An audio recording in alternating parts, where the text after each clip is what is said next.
dans les campagnes d'Algérie, principalement, les hommes ont le culte des armes. Ce sont des jbaïlis, des montagnards, qui bien souvent ne se déplacent qu'avec leurs fusils. Et en Kabylie, pareil, de la même façon. Donc nous avons là un peuple guerrier qui a le sens de l'honneur guerrier, le nif, comme on dit, l'honneur, ce n'est pas un vain mot, et on est capable de mourir pour ça. Donc ce peuple guerrier a montré sa valeur guerrière d'abord pendant la conquête. Tout au long de la conquête, il s'est battu. Et les Français, quand ils sont arrivés, se sont rendus compte de cette valeur militaire. Et ça a été toute la tactique des bureaux arabes de faire venir dans les rangs français cet ensemble d'hommes. Les tirailleurs algériens étaient un corps d'élite. En 1870, puis au cours de la Première Guerre mondiale, des hommes issus de l'Empire colonial français, d'Afrique noire, du Maghreb ou d'Indochine se sont portés au secours de la métropole. En 1939, ils sont près de 400 000 dans les rangs de l'armée française.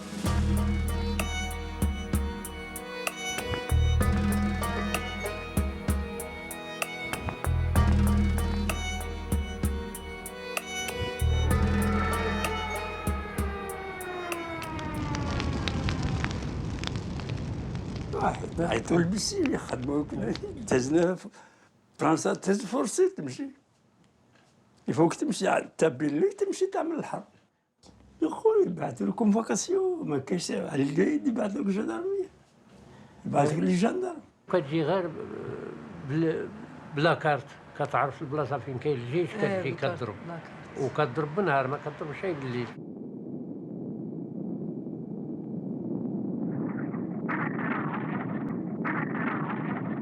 Quand l'Allemagne est rentrée sur la Belgique, donc ils ont rappelé en fort pour soi-disant lui faire parage, pour parer le chemin. Voilà. Donc en montant, donc ils se sont confrontés avec les Allemands.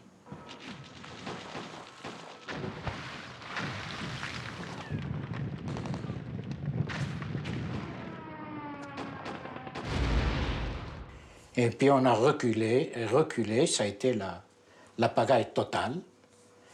Et nous avons été faits prisonniers en bloc, avec le régiment en entier, je dirais même la division.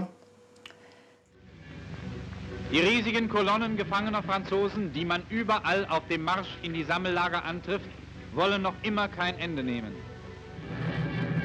Und immer wieder dasselbe Bild. Weiße, braune, schwarze, alle Rassen der Welt.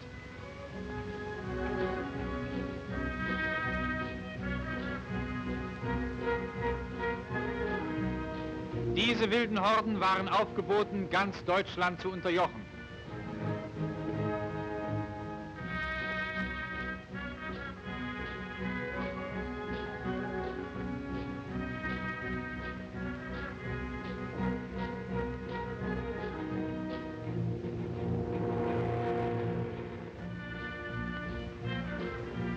Das sind die schwarzen Brüder des Poilus.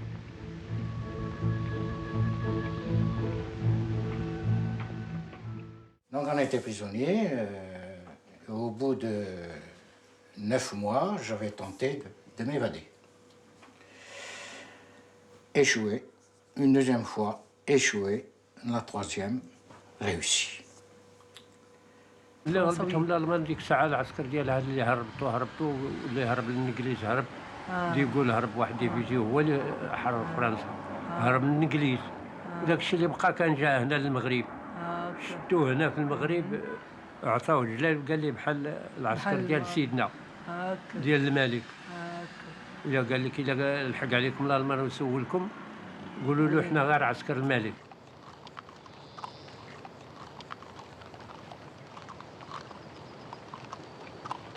Contraint de réduire ses effectifs et de céder une partie de ses équipements, l'armée d'Afrique, fidèle au maréchal Pétain, camoufle ou démobilise une partie de ses troupes indigènes et maintient sa neutralité dans le conflit en cours. Très dépendant économiquement de la métropole, le Maghreb subit alors de plein fouet les restrictions imposées par l'Allemagne nazie à la France vaincue.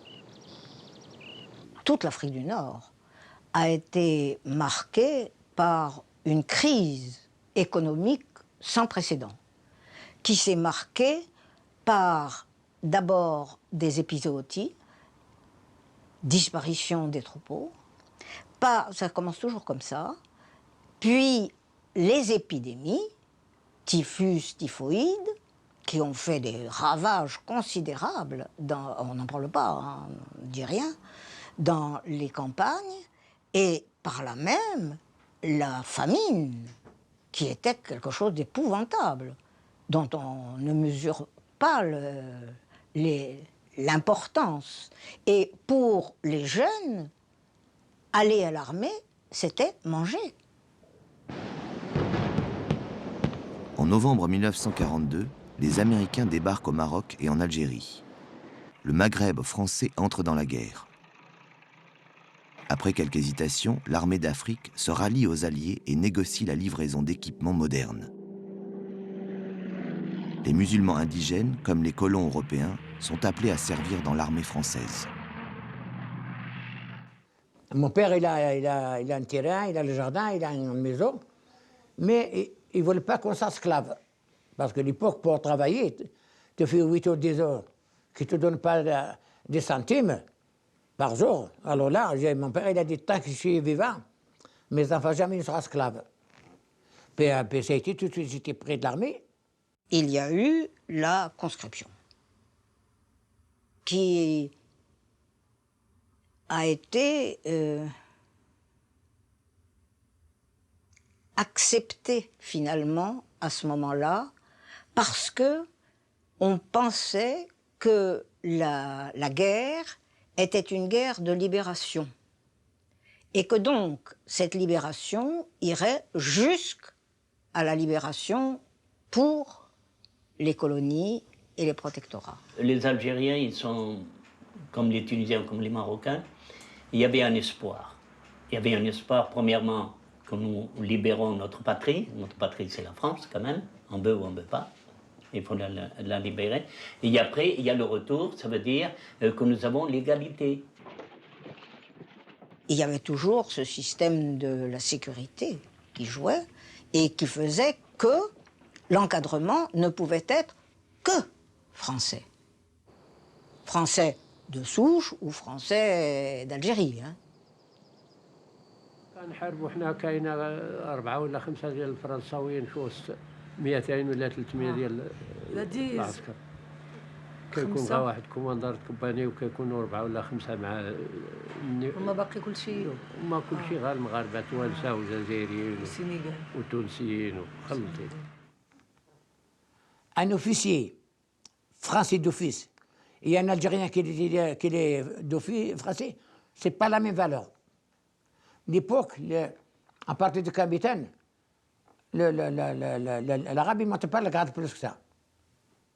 Il y avait beaucoup d'ordres qui étaient donnés en arabe, mais on s'y fait parce que ce n'était pas un langage sophistiqué. Hein. Mais les rapports étaient très bons, c'était des très bons soldats et dévoués.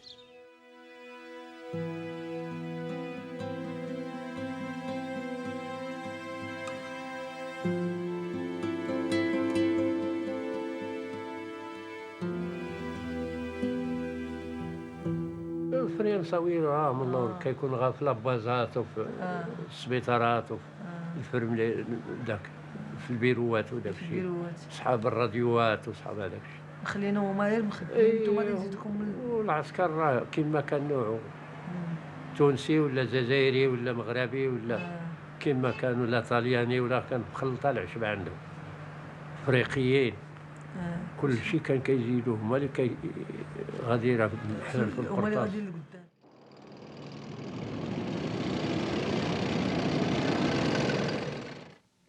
J'étais près de la Tunisie, alors j'ai fait toutes les campagnes de la Tunisie. J'étais قفصة، عين القطار، سبيطلة، القصرين، المتلوي، سيدي بوزيد، فريانة، مجز الباب، قروان، باجة، الكيف.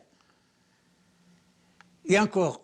Ils ont réquisitionné tous les cars civils et on est descendu sur Tébessa. Tébessa, c'est la frontière algéro-tunisienne. Et directement, on est allé à Zbaïtla, ça veut dire à l'attaque même contre les Allemands. Alors que les forces anglo-américaines tardent à s'engager, les 80 000 soldats français sur le front tunisien doivent supporter le choc de l'offensive de l'Afrika Korps. Bien que très mal équipées en armement anti-chars, elles parviennent à stopper les blindés de Rommel. Les pertes sont énormes, mais les soldats résistent victorieusement et reprennent l'offensive. Brisées dans leur élan, les forces germano-italiennes reculent et finissent par évacuer l'Afrique du Nord.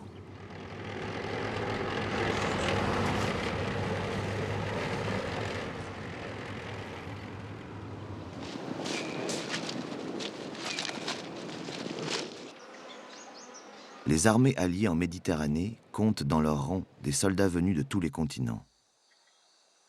Le corps expéditionnaire français en Italie, qui est placé sous commandement américain, est cependant le seul à être majoritairement composé de soldats coloniaux.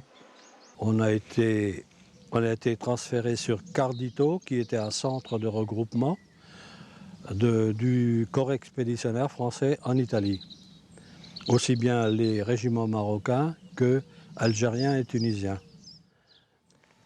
Nous, la troisième division, la troisième DIA, c'était comme les animaux, c'est dans les montagnes.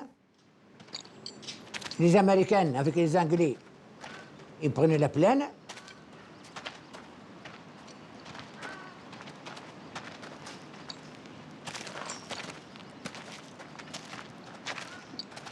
Les Alliés sont stoppés dans leur progression au sud de Rome.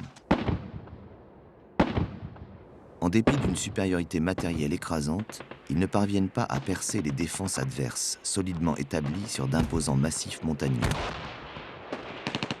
Ils s'acharnent en vain à tenter de s'emparer de la ville de Cassino, au cœur du dispositif allemand.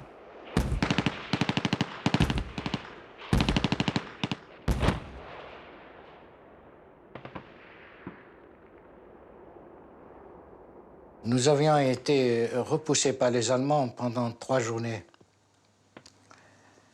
Nous avions eu 64 officiers, ça me revient, tués. 253 sous-officiers et hommes de troupes tués en 3 jours. Parce que les Allemands avaient des tireurs d'élite. Et nous avions, nous, des gestes de commandement, parce que j'étais sous-officier, j'étais chef de section. Nos commandements, c'était en avant, vite, presse, etc. Et ils avaient repéré ça. Et à chaque fois, donc, les gradés étaient rasés.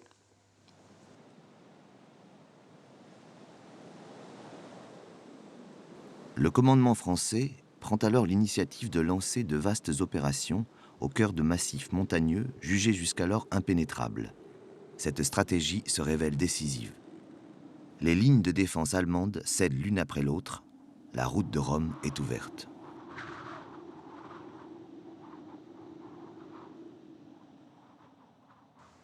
Non, l'Italie, c'était le plus dur, c'est la campagne d'Italie. Mais c'est là que le corps expéditionnaire a reconquis les lettres de noblesse de l'armée française. Il faut dire ce qui est. Parce que quand vous lisez les rapports, hein, vous lisez les rapports des généraux anglais ou américains, ils avaient des doutes sur l'armée française. L'armée française a renoué avec la victoire. Elle a fait ses preuves aux côtés de ses alliés. Les troupes se préparent maintenant à participer à la libération du territoire national.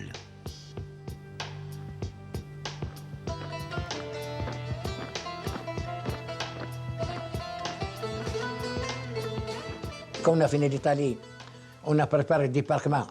On était à Taranto pour venir au débarquement ici en Provence. Parce que le débarquement ici, c'était 2.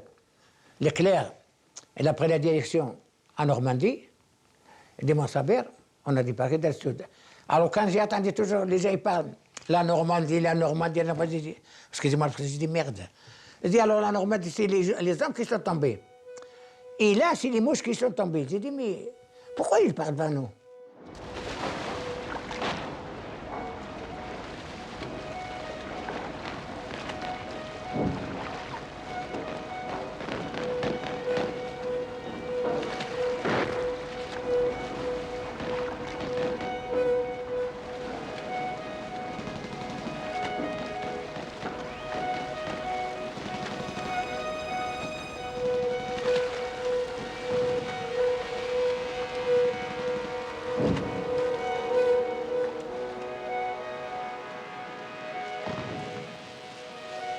Les troupes qui débarquent à partir du 15 août 1944 sur les plages de Provence sont en grande partie françaises. Conduites par le général Delattre de Tassigny, elles sont chargées de libérer Toulon et de venir en aide aux Marseillais insurgés. Marseille, c'est le même topo. C'est qu'ils étaient vraiment engagés, les Allemands. Ils étaient comme à Cassino. Impossible de prendre la ville comme ça.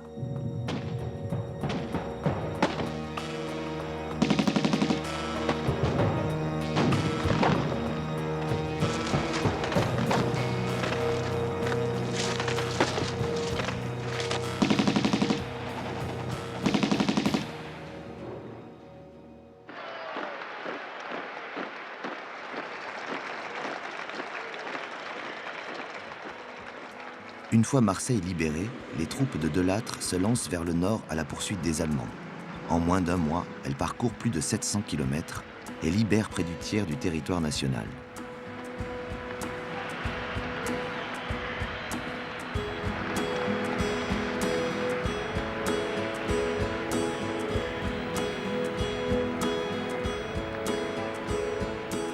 Accueillis triomphalement, la plupart de ces soldats, qu'ils soient français musulmans ou français du Maghreb, découvrent une métropole jusqu'alors méconnue.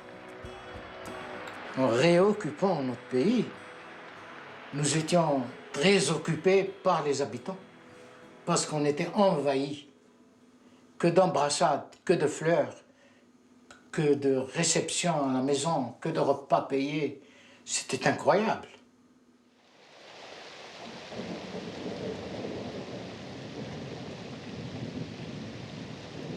Quand nous avons quitté Cockenheim, la neige commençait à fondre et il commençait à pleuvoir. Nous avons eu un hiver très dur. Eh bien, nous sommes passés entre deux gens sur je ne sais pas combien de centaines de mètres. Ils avaient des cruches de café, des cruches de chocolat chaud, de vin chaud, tout. On buvait et puis on donnait les cruches, etc. Ça donnait une ambiance extraordinaire. Et qui c'était qui recevait le café ou le machin? C'était le tirailleur de couleur, ou le blanc, ou le pas galonné, ou le galonné. Et les gens étaient tellement heureux de nous voir que ça se manifestait comme ça.